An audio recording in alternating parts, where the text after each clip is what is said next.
চিকেনের জন্য রেডি করে নিয়েছি। এখানে দিয়েছি কাঁচা লঙ্কা, গোটা ধনে, গোটা জিরা আর রসুন, পেঁয়াজ, আদা, এগুলো সব একসাথে পেস্ট করে নিব। আমি চিকেনের কালারটা একটু সবুজ করার জন্য এখানে সামান্য পরিমাণে একটু পুদিনা দিয়ে দেব। পুদিনা পরেও দিব, এখন অল্প পুদিনা দিয়ে দিলাম।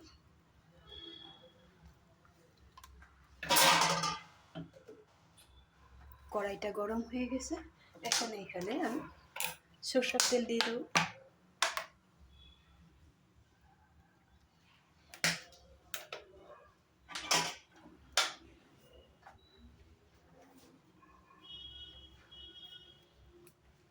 এদিকে আমি চিকেনটা বয়েল করে রেখে দিয়েছি।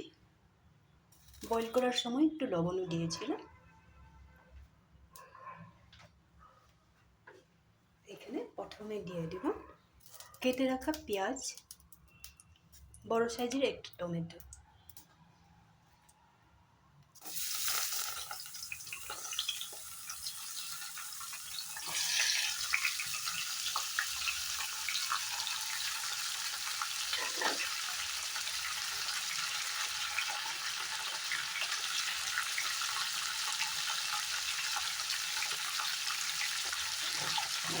এখানে হলদির পরিমাণটা একটু কম দিব। চিকেনটা বয়েল করার সময় আমি লবণ দিয়েছিলাম, যার জন্য লবণ কম দিব।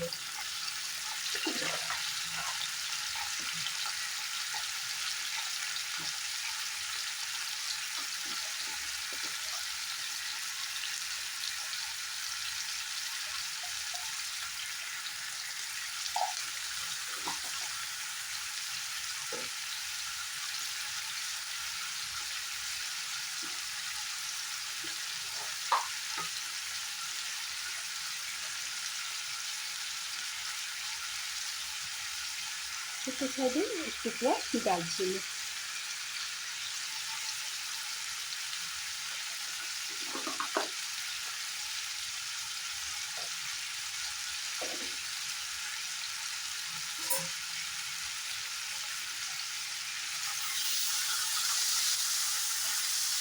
এখন পেঁয়াজ আর টমেটোটা ভালো করে ফ্রাই করে নেব।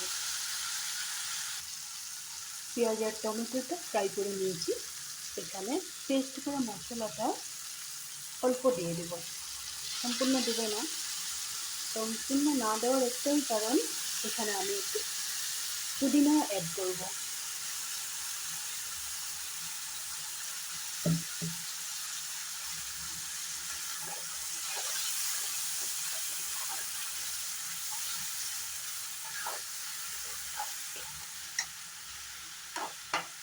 আবার 1-2 মিনিটের মতো ভালো করে মশলাটা ফ্রাই করে নেব। মিক্সিতে যেই মশলাটা বাকি ছিল এটার মধ্যে আমি পুদিনাটা অ্যাড করে দিলাম। পুদিনাটা বেশি করে দিলেই ভালো হয়, সাথে একটু ধনেপাতা দিয়েছি। এটা আমি একদম লাস্টে দেব, এখন দিব না, নাহলে পুদিনার ফ্লেভারটা থাকবে না। তোমরাও এইভাবেই করবে, দেখে রাখো। সম্পূর্ণ পেস্ট করা মশলাটা একবারে দিয়ে দেবে না, একটু রেখে দেবে। পেস্ট করা মশলাটা টমেটো আর পেঁয়াজের সাথে ফ্রাই করে নিলাম।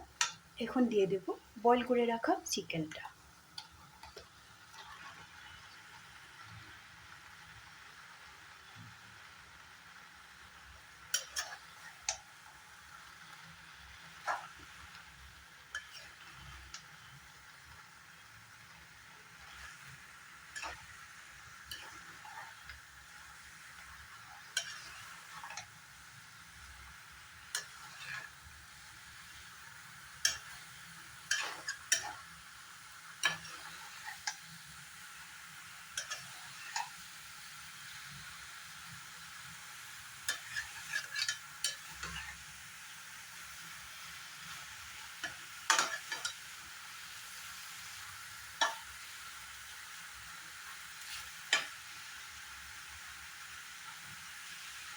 চিকেনটা যদি ভালো করে বয়েল করে নাও তাহলে খুব বেশি একটু সময় লাগবে না। এখন চিকেনটাকে আমি মশলার সাথে একদমই ড্রাই করে নেব। ঢাকনাটা তুলে একবার দেখে নেব।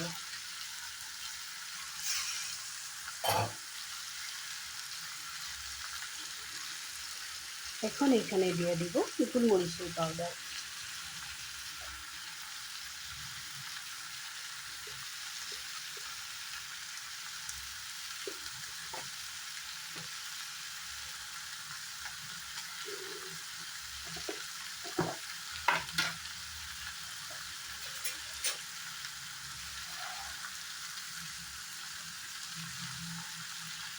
একটুখানি বাটার দিয়ে দিলাম।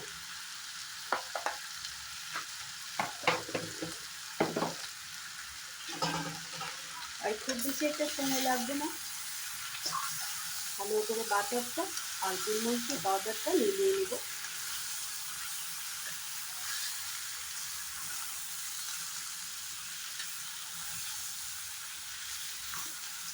এইভাবে আবার 1 মিনিটের মতো রান্না করে নেব।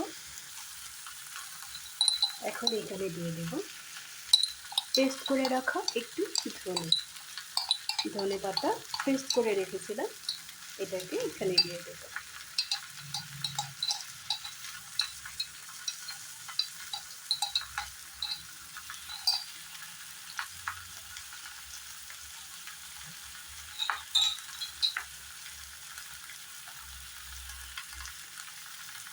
এই চিকেনটা একটু পুড়া পুড়া হবে, যার জন্য সামান্য পরিমাণে জল দিয়ে দিয়েছি।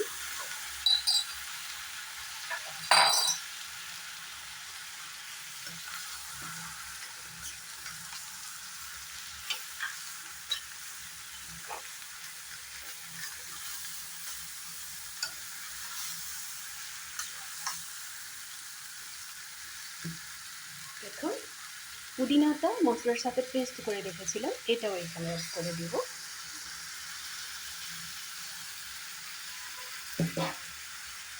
চিকেনটা প্রায় আমার রেডি হয়ে গেছে।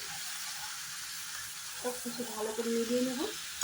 একটা কথা মনে রাখবে, এই চিকেনটাতে হলদির পরিমাণটা একটু কম দেবে।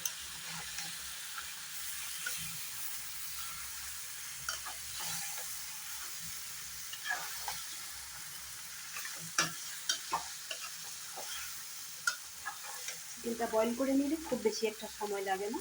চিকেনটা খুব সুন্দরভাবে বয়েল হয়ে গেছে, এই যে আমি খেতে দেখিয়ে দিলাম, খুব সুন্দরভাবে বয়েল হয়ে গেছে। এইভাবে তোমরাও একদিন বাড়িতে রান্না করে খেয়ে দেখবে, খুব বেশি টেস্টি হয়। সবসময় তো একই ধরনের রান্না করলে ভালো লাগে না, যার জন্য এইভাবে বেশি রান্না করে দেখবে। পুদিনা পাতাটা পারলে একটু বেশি করে দেবে। এই রেসিপিটা তোমাদের কেমন লাগলো কমেন্ট করে বলবে, তোমরা একবার বাড়িতে বানিয়ে খেও। যদি ভালো লেগে থাকে লাইক শেয়ার, আর যারা সাবস্ক্রাইব করো না ওরা সাবস্ক্রাইব করে দেবে। ভালো থাকবে, সুস্থ থাকবে।